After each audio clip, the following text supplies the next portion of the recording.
Hey heroes, and welcome to another serpentine episode of History of the Marvel Universe. This channel is sponsored in part by Patreon supporters. If you would like to help decide what topics get covered on the channel, then you can sign up for an amount of your choosing over at patreon.com/MaryMarvelite. You can also put suggestions in the comments below, so be sure to let me know what you want to hear about. This week we're going to be covering a litany of snake-themed supervillains as we look at various versions of the Serpent Squad. To begin, let's look at a man named Klaus Voorhees. Originally born in Holland, Voorhees was an ex-convict living in America when he met a medical professor named Ezekiel Schechter. A humanitarian by nature, Schechter hired Voorhees to assist in the development of a universal anti-venom that could be used to treat virtually any snake bite. The two were working towards this goal in a remote village in India when Voorhees plotted to eliminate Schechter and take sole credit for his breakthroughs. In order to make his mentor's death seem like an accident, Voorhees decided to have a king Cobra bite both of them while using the anti-venom only on himself. What he didn't know, however, is that the laboratory snake in question had been used in experiments that left it radioactive.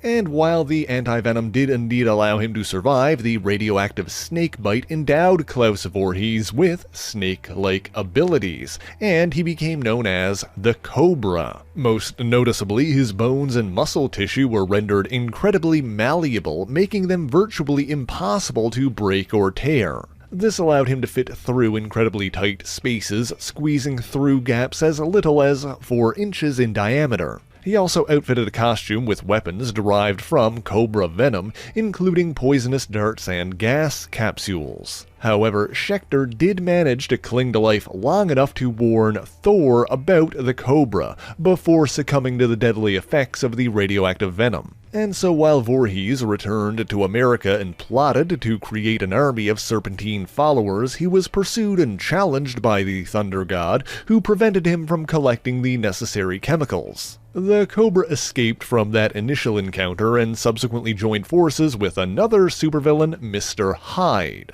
Now, the short version of his story is that he was a corrupt medical scientist named Calvin Zabo, who was obsessed with Stevenson's classic novella and created a chemical concoction that transformed him into a sinister supervillain. Forging a partnership out of their mutual enmity with Thor, the Cobra and Mr. Hyde attempted to take their revenge, but were ultimately defeated once again. Further defeats against the likes of Daredevil soured their working relationship, leaving the two distrustful of each other. So now let's turn our attention towards another man, a guy named Leopold Strike, an aquarium caretaker who secretly plotted to become a criminal. To this end, he created the masked identity of the Eel, and designed a costume that could generate and fire off enough electricity to incapacitate or potentially even kill his targets. He initially had some success and kept his identity a secret, but his attempts to steal a miniature atomic pile caught the attention of the Fantastic Four's Human Torch, ultimately leading to his defeat and arrest. He returned to battle the Torch again and briefly allied with Electro to challenge Spider-Man, but quickly fell into the role of a costumed henchman, working for the likes of Mr. Fear, Count Nefaria, and Egghead. Leopold's brother, Jordan Strike, meanwhile, initially tried to distance himself from the Eel, changing his name to Jordan Dixon, and making a career for himself in the advertising business, eventually partnering with a man named Quentin Harderman. He labored for years, making his clients richer while he himself lived in relative obscurity. While he came to regard his own corporate activities as damaging to both the environment and the nation's moral values, he also began to take a perverse joy in his work and took pride in his ability to sell worthless products to the dim-witted public. Eventually, he decided to embrace his brother's way of thinking and designed a costumed identity for himself, the Viper. Armed with various gadgets and poisons, the Viper joined his brother and 2 other costumed villains, Porcupine and Plant Man, in working for an organization called Crime Wave. However, that group was defeated by Captain America and the Falcon, who unmasked their ringleader, the Cowled Commander, exposing him as a veteran NYPD officer named Brian Muldoon. The Eel and the Viper were sent to prison but soon mounted an escape and were aided by the human Cobra, who was looking for more suitable partners after his experiences with Mr. Hyde. This trio dubbed themselves the Serpent Squad, and the two brothers convinced the Cobra to help them try and take revenge on Captain America and the Falcon. Suffice it to say, this did not work out for the Serpentine supervillains, and all three of them were defeated once again. Shortly after that, the exiled Atlantean warlord Krang obtained the Serpent Crown of Lost Lemuria, an ancient artifact that connected the wearer to the elder god Set. We've talked about the creation of the Serpent Crown in my video on Namor, the Submariner, so check out that video for more details on the background there.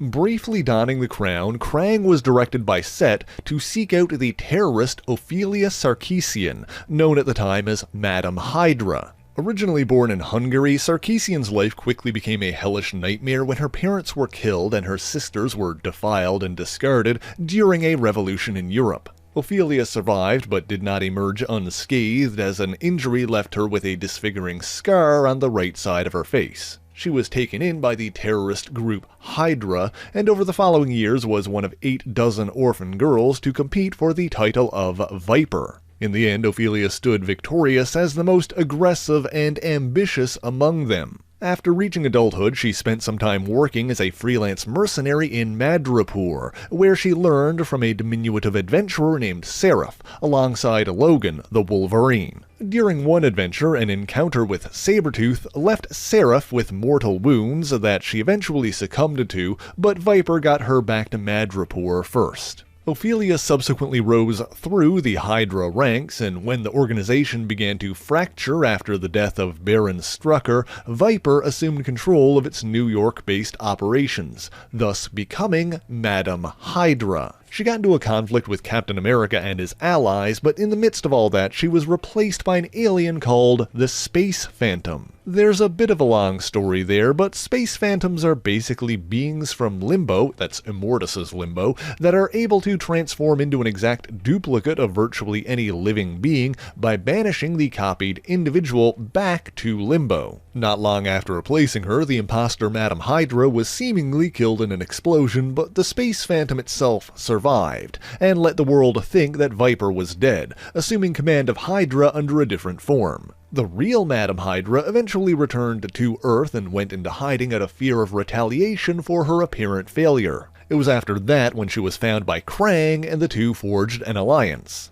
They plotted to form a new Serpent Squad, but first she decided to track down and confront the other Viper, Jordan Dixon, killing him to reclaim the name for herself. Next, she recruited another snake-themed villainess, Zelda Dubois, better known as Princess Python. Not much is known of Princess Python's life before becoming a criminal, aside from the fact that she was born in Darlington, South Carolina, and that she was a single mother as a teenager. Her original claim to fame came from being a member of the Circus of Crime, a traveling act that mesmerized and stole from their audiences. As the name suggests, Princess Python's speciality was snake charming, and she developed an uncanny ability to train and command large, deadly serpents, the first notable of which being a python named Precious. After their ringmaster, Maynard Tybalt, suffered a number of defeats, Princess Python joined several of his lieutenants in forming the Masters of Menace, but this was short-lived as their schemes were thwarted by Spider-Man. The so-called Masters of Menace then rejoined the Circus of Crime, which had other exploits including clashes with Thor and a failed attempt to assassinate the Wasp, Janet Van Dyne, during her wedding with Hank Pym by having Precious leap out of the wedding cake. Princess Python later had an encounter with Tony Stark, during which Precious was exposed to experimental chemicals that made him strong enough to potentially crush even Iron Man. When Precious was killed in the ensuing battle, Princess Python attempted to take her own life, but was rescued by Iron Man, who hoped to get her professional help. She began training a replacement Python, but the second Precious was killed in an encounter with Daredevil. And so she was on her third Precious when she was approached by Viper to join her Serpent Squad. At Viper's behest, Princess Python launched an attack on the jail where Cobra and Eel were being held, freeing and recruiting both of them. Cobra attempted to take charge of the situation, but Viper quickly subdued him, forcing him into subservience. With Krang and Viper acting on behalf of Set, the Serpent God, this second Serpent Squad abducted the president of the Roxxon Oil Company, Hugh Jones, and forced him to don the Serpent Crown, placing him under Set's control as well. With Roxxon's resources now at their disposal, they attempted to raise the sunken continent of Lemuria and recover its ancient technology, but were opposed and thwarted by Captain America, who at the time was using the costumed identity of Nomad. Cobra and Viper attempted to escape with the Serpent Crown, but the two found themselves at odds, as Sarkisian nihilistically wanted to destroy the world that had oppressed her, while Voorhees was simply out for profit. The authorities pinned them down in a burning tract house in Seattle, where they were confronted again by Nomad. In the ensuing battle, Viper betrayed and shot the Cobra while he was attempting to flee from the spreading fire. Eventually, though, the entire building started to collapse around them. Nomad pulled the injured Cobra to safety, and he ultimately recovered, while Viper fell into the basement and escaped into the sewers. But in the fall, she lost her grip on the Serpent Crown, which, unbeknownst to her or anyone else present, was carried away by runoff water as the fire department kept the blaze contained. However, Roxxon President Hugh Jones voluntarily maintained his mental link with Set, allowing him to sense the crown's location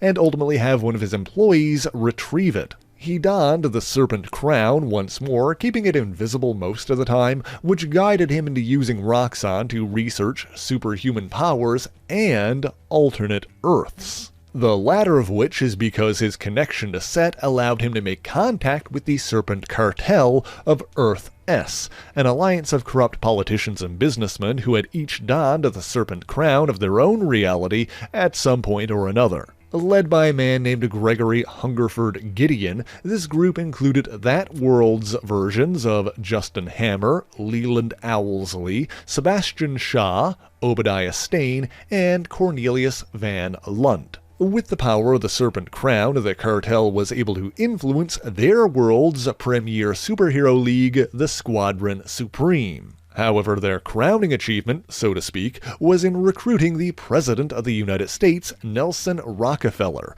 who then used the Serpent Crown to place most of the American population under Set's mystical influence. Back on the prime Marvel Earth, Earth 616, when the Avengers began investigating the Brand Corporation, a subsidiary of Roxxon, Hugh Jones called the Squadron Supreme for aid, leading to a battle between the two teams, which was ultimately interrupted when Jones sent both groups back to Earth S. In the end, however, the Avengers succeeded in retrieving the Serpent Crown of Earth S, freeing the Squadron Supreme from its influence and bringing it back to their own world, where they attempted to dispose of it by dropping it into the depths of the middle of the Pacific Ocean.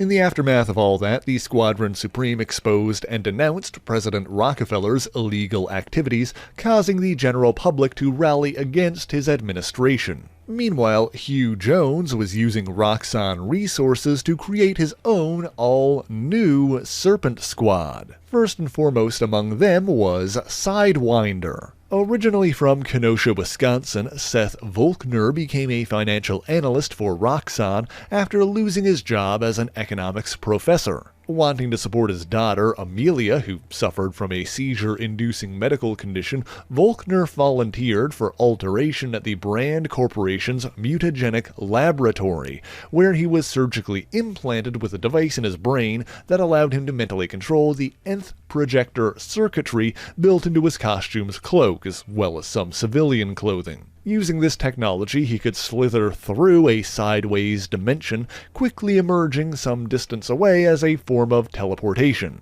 Initially, he was left disoriented after each jump, with greater distances exacerbating the issue, forcing him to limit himself to 20 feet or so. However, continued training and practice eventually allowed him to greatly increase this range. And while he did make sure to provide for his family, his illegal activities did eventually cause his wife Donna to divorce him. He's also reportedly a talented pianist. Next, we have Anaconda. She was originally a high school dropout from Pittsburgh named Blanche Sitsinski, who found employment as a steel worker before being hired as a trainer at Taskmaster's Academy, where she helped develop fighting techniques for thugs, henchmen, and aspiring supercriminals. After catching Roxxon's attention, she was endowed with bionic implants that gave her superhuman strength, a rapid healing factor, and the ability to extend her arms and legs up to twice their normal length, giving them a snake-like appearance when doing so. Next, there was Black Mamba. Originally a call girl from Chicago named Tanya Seeley, she was hired by Roxxon and given a brain implant that allowed her to tap into the energy of the Dark Force dimension and use it to envelop her targets in an inky black cloud. Her victims often became lost in fantasy or would see visions of someone they love while the Dark Force slowly closed around them until they suffocated. Finally, there was Death Adder. Born in Rochester, New York, Roland Burroughs graduated from college with an engineering degree before being hired by Roxxon. One of numerous candidates approached by Sidewinder, he underwent intensive experimental surgeries that transformed him into an amphibious superhuman. As Death Adder, he gained enhanced strength, a spiked tail, the ability to swim over 30 miles per hour, and extendable fingers tipped with a concentrated neurotoxic poison. However, his larynx was damaged in an accident, rendering him unable to speak. While these four formed the new Serpent Squad, they were not the only ones to be experimented on and empowered. For example, let's now talk about a man named Quincy McIver. As a young boy growing up in the Caribbean, Quincy idolized his older brother, John, despite the fact that John was a criminal who sometimes got him into trouble. For example, when Quincy was 12, John convinced him to help rob a produce store. And while John escaped, Quincy was caught and beaten by the store's owner, who warned him not to return. When John found out that Quincy may have implicated him in the crime,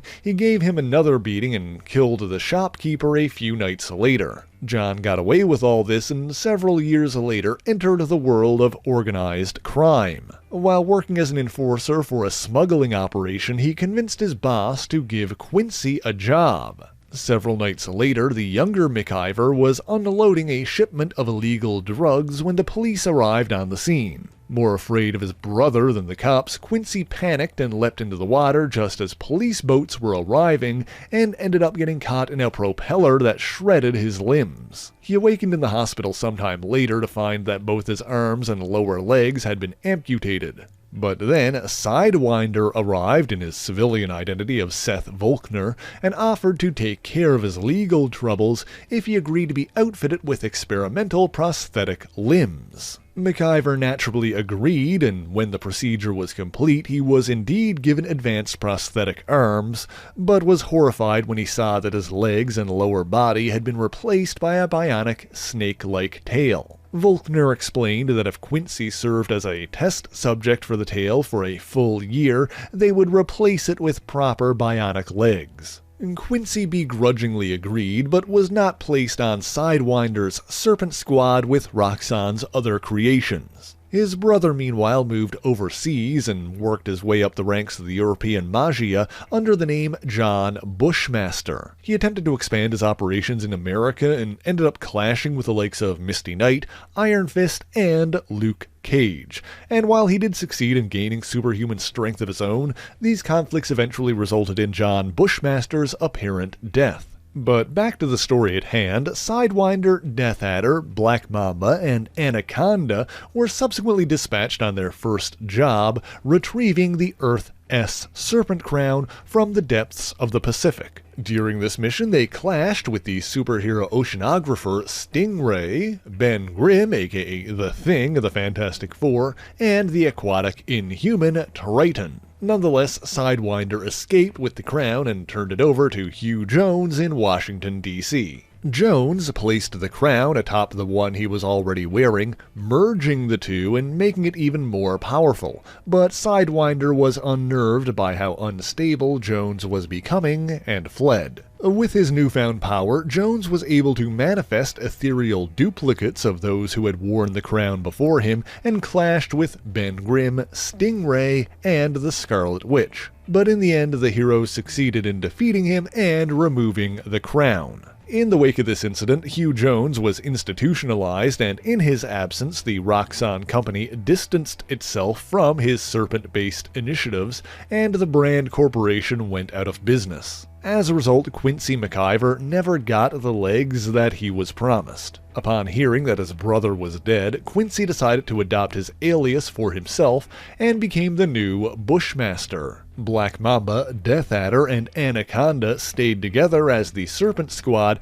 clashing with Iron Man while attempting to steal from Stark Enterprises. They initially assumed that Sidewinder had perished based on how their last battle ended, but upon learning that he had successfully delivered the Serpent Crown to Jones, they traveled to his apartment to confront him and get the money that they were owed for that job. With their target away when they arrived, they searched his apartment and found dossiers on themselves and other Serpentine supervillains. Sidewinder returned while they were examining these and revealed that he had not only collected their payments for the job they had done together, but had wisely invested them and gladly paid them even more than they were owed. He also explained that he was in the midst of coming up with a new scheme. He was plotting to form a union of snake-themed mercenaries that was much larger than any that had come before. More than a squad, this would be a Serpent Society. But that's a story for a future video. In the meantime, thank you so much for watching this video, and if you enjoyed it, be sure to leave a like, subscribe to the channel, and share it on your favorite social media. As always, the issues referenced in this video are listed in the description below if you would like to read them for yourself,